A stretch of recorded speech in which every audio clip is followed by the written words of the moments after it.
Bonjour les amis, stop, ne jetez plus vos cadres.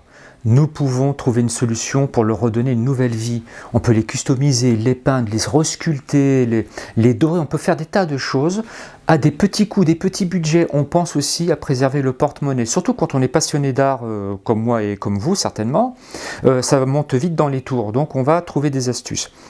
Donc ces petites vidéos que je vais commencer à partir de maintenant vont vous servir à vous donner toutes ces petites astuces que l'on acquiert avec les années et qui permettent à la fin d'avoir des effets vraiment super. Voilà. Alors pour aujourd'hui c'est un peu particulier puisque je vais utiliser des photographies d'un cadre que j'ai réalisé il y a quelques années pour un antiquaire. Un cadre de style art brut où j'ai refait, je suis parti de bois brut et on est monté après en sculpture, en modelage, etc. pour arriver à un effet très sympa.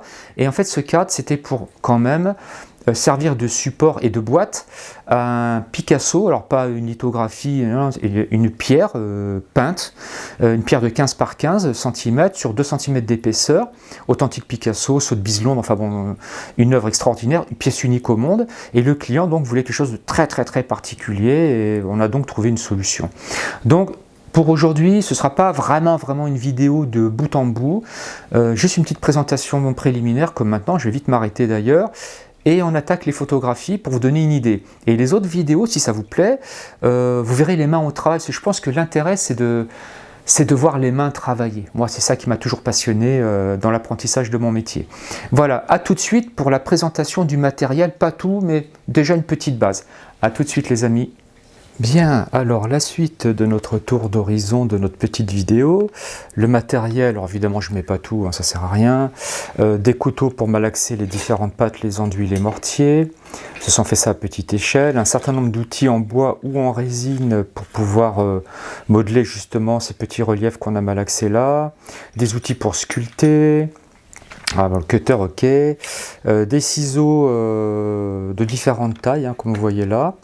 Alors les ciseaux pour ciseler, le marteau pour marteler, les serre-joints pour serrer les joints, n'est-ce pas? Et puisqu'on parle de joints, vous avez remarqué un petit sachet de poudre blanche. Alors vous avez tous deviné bien sûr de quoi il s'agit. Il s'agit de poudre de marbre blanc de Carrare. Alors oui, je sais, vous pensiez tous à autre chose, vous pensiez tous que c'était du talc, mais c'est pas du talc. C'est aussi fin que le talc, mais c'est beaucoup plus lourd. L'avantage de la poudre de marbre, c'est qu'elle est un meilleur liant. Ça peut servir aussi de charge dans certains pigments, c'est pas mal. Alors ensuite, la suite du matériel, eh bien là, on a un coupe-ongle, ça sert donc à se couper les ongles, on s'en fout.